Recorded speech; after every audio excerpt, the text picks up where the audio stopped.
Vai começar a fase final do Festival de Gladiadores de Anufin. Todas as batalhas já foram definidas e nós teremos alguns embates bem interessantes. Os participantes foram separados em grupo A e grupo B. E imagino que a ordem das lutas vai ser primeiro a número 1 do grupo A, depois a número 1 do grupo B, depois a número 2 do grupo A, depois a número 2 do grupo B e assim por diante.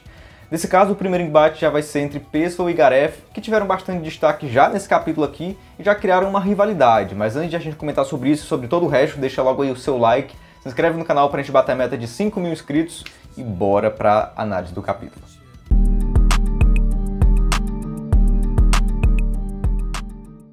Bom, eu acho que nós já podemos descartar a possibilidade de o Gareth ser irmão da Gawain, né? Já que eles não tiveram uma interação sequer até agora. Aqui no mangá, a ligação dele parece ser com o Percival. Mas, no caso, qual seria essa ligação? Porque as habilidades que ele mostrou no combate anterior e algumas coisas que ele disse aqui nesse capítulo podem ter aí nos dado algumas dicas. Primeiro, ele foi capaz de separar a alma do Edlin do corpo com uma simples facadinha ali nas costelas, né? Como a gente viu ali naquele capítulo.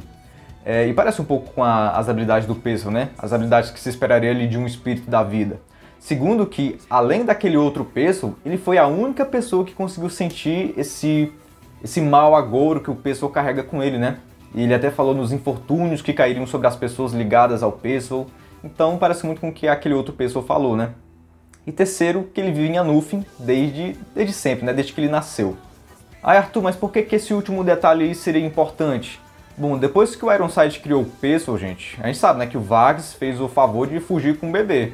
E depois disso, o que aconteceu? Ironside ficou ali de braços cruzados, ele falou, ai que pena, roubaram o corpo que era para ser do Diodra, e ficou parado. Eu acho bem possível que ele tenha tentado refazer o ritual, né? Mas por não ter mais a mesma força vital, né, que já tinha sido tirado por conta da primeira experiência, ou por outros motivos, acabou não dando certo. E o que aconteceu? Ele jogou o resultado defeituoso em Anufin, que seria o Gareth. Então é isso. Essa é a minha teoria sobre o Gareth, que no caso eles dois seriam obras ali, teriam sido criados pelo Ironside. O que faria deles, de certa forma, irmãos? Talvez, né? Assim, forçando um pouco a barra, daria pra dizer que eles são irmãos. Bom, se for isso ou qualquer outra coisa, acho que já deve se confirmar no próximo capítulo, na luta entre eles. Logo depois nós temos Gawain versus Turret, que deve ser uma boa luta, mas é óbvio que a Gawain vai vencer. Logo depois tem R$2 um pacote misterioso. Normalmente eu apostaria nos R$2, mas já acho que esse pacote misterioso não deve ser qualquer coisa. Por enquanto, no grupo A, o único que é verdadeiramente forte é o Percival. Então quem sabe não vai ser esse indivíduo aí que vai dar um trabalho para ele antes da grande luta final do torneio. Principalmente se esse aí for o Golter, né? Porque, lógico, a minha teoria sobre o Caperdonic ser o Golter disfarçado, ela pode estar errada, né? Então o pacote misterioso pode ser ele. Mas mesmo que não seja, acho que pode ser alguém poderoso. Então nós teremos Hauser versus Balin. O Balin já se mostrou ser um dos mais poderosos desse torneio, então obviamente minha aposta é nele. E depois vem Angarad versus Diodra, que acho que vai ser interessante. O Diodra, ele não parece ser tão forte, né, pelo que a gente viu, mas deve ser a segunda pessoa que a Annie conhece na vida que não tem qualquer malícia ou mentira dentro dele.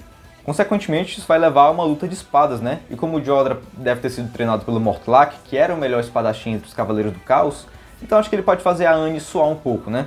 Obviamente ela vai acabar vencendo, mas talvez ele dê algum trabalhinho. Na verdade, gente, eu até vejo a possibilidade de o Percival acabar ajudando o Diodra de alguma forma, né? Já que ele parece se sentir um pouco em dívida com ele. Mas, bom, se ele for decidir curar o Diodra, acho que deve ser depois da luta, né? Por enquanto eu tô apostando na vitória da Annie nessa luta entre ela e o Diodra. E logo depois vem Tantris versus Kion. Eu não acho que o Kion vai conseguir trazer a mente do Tristan de volta, então, ele vai apanhar. Depois tem Nassens versus Hots, que acho que é uma outra luta com um vencedor óbvio. E depois Peliot versus Isolde.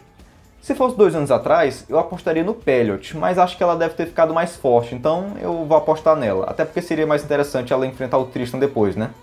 E aproveita e vai colocando logo aí nos comentários quem você acha que vão ser os vencedores dessa primeira leva de lutas. Aqui do lado eu tô colocando aqui as minhas apostas. Vocês colocam aí nos comentários a de vocês e a gente vai vendo quem vai acertando mais a cada semana. Mas não vamos parar por aqui não, né? Vamos imaginar quais vão ser as outras lutas baseado nos vencedores que eu apostei. A primeira luta vai ser Percival versus Pacote Misterioso. Eu acredito que vai ser nessa luta aí que a identidade dele vai ser revelada, mas o Percival deve vencer mesmo assim, né? Depois a gente teria Gawain versus Balin, que já rolou ali uma certa rivalidade, né? Se o Balin for o Lancelot transformado, que é uma possibilidade que eu já citei aqui antes, aí eu aposto nele, né? E se não for, aí eu aposto nele do mesmo jeito, porque ele parece ser muito forte, então acho que o Balin pode vencer a Gawain. E depois nós teríamos Angarad versus Nassens. Essa é uma luta que eu realmente não sei quem venceria, mas sei que seria muito interessante. Eu vou apostar no Nassens, já que ele talvez use o pedaço da árvore que o pai dele deu pra ele, né? E pra fechar as quartas de final, Tristan versus Isolde. Eu até acho que ela pode vencer, se a mente dele for afetada de alguma forma por enfrentar ela, né? Parecido com o que foi ali da última vez que eles se viram. Mas se ela conseguir fazer ele voltar ao normal, então ela pode desistir da luta logo para ele poder seguir adiante. Acho que isso seria mais interessante, né? O Tristan seguindo adiante para poder enfrentar mais gente. E abrindo as semifinais, Percival versus Nassens. Bom, para falar a verdade, acho que nenhuma das lutas entre aliados ela vai ser lutada com todas as forças, mas acho que pode rolar ali uns soquinhos interessantes só para poder enganar o Bertolep, né? E obviamente o Percival vai passar para a final. Na outra luta da semifinal seria Tristan versus Balin. Ó, se for realmente o Lancelot, aí sim vai ser interessante, né? Porque a gente já sabe que esses dois são rivais. E no livro A Morte de Arthur, que é o livro que eu vi falando aqui, né? Lancelot e Tristan também chegam a se enfrentar, sendo eles dois os mais fortes da Távola Redonda. Mas bom, se não for o Lancelot, uma outra possibilidade que eu mandei aqui, quando o Balin apareceu pela primeira vez, é que ele poderia ter a mesma magia que o Rei dos Demônios. Porque a roupa parece um pouco, né? Lembra um pouco, né? E também pareceu um pouco isso quando ele saiu intacto do ataque da Gawain. Se isso estiver certo, o Tristan, se ele for esperto, ele pode ter boas chances de vitória, né? Quem aí lembra como funcionava a magia dos Reis dos Demônios vai sacar do que eu tô falando. E se nenhuma dessas teorias estiver correta e o Balin for só um cara muito forte, aí eu aposto no Tristan. Então a final que eu imagino é Percival versus Tristan, que eu apostei numa vitória do Percival ou um empate, né? Pode ser. Seria até uma revanche, né? Porque eles dois já começaram a lutar uma vez, não deu em nada, então poderia ser uma revanche. Coloquem aí nos comentários quem vocês acham que vai qual vocês acham que vai ser a luta final. É claro, né, assumindo que vai chegar até a final, né? Porque esses arcos de torneio quase nunca chegam ao fim, porque sempre acontece alguma coisa para atrapalhar. E no meio de tudo isso, nesse capítulo, nós também tivemos um pouco de espaço para romance. A Angarad, obviamente, ainda é apaixonada pelo Percival, mas acho que aí nessa parte a timidez acabou falando mais alto, né? Assim, eu acho que é óbvio que ela queria que ele desse uns amassos nela, né? Ela queria. E sobre toda essa questão com o Diodra, que ainda afeta o Percival, bom, a Anne tá certa até um certo ponto, né? Ele não tem culpa de nada, a culpa é toda do Ironside. Mas acho que a Anne, ela também deve pensar que o Diodra, ele é só um cavaleiro do caos qualquer, então acho que vai ser na luta entre eles que ela vai entender melhor o Diodra, né? Como eu já falei aqui nesse vídeo. E de qualquer forma, acho que o Percival só vai ficar em paz com tudo isso quando ele puder conversar com o Diodra cara a cara e colocar ali todas as cartas na mesa, dizer tudo que ele pensa e sente. Então acho que depois disso eles dois vão se tornar bons amigos e, como eu já venho teorizando aqui, o Percival deve tentar curar o Diodra.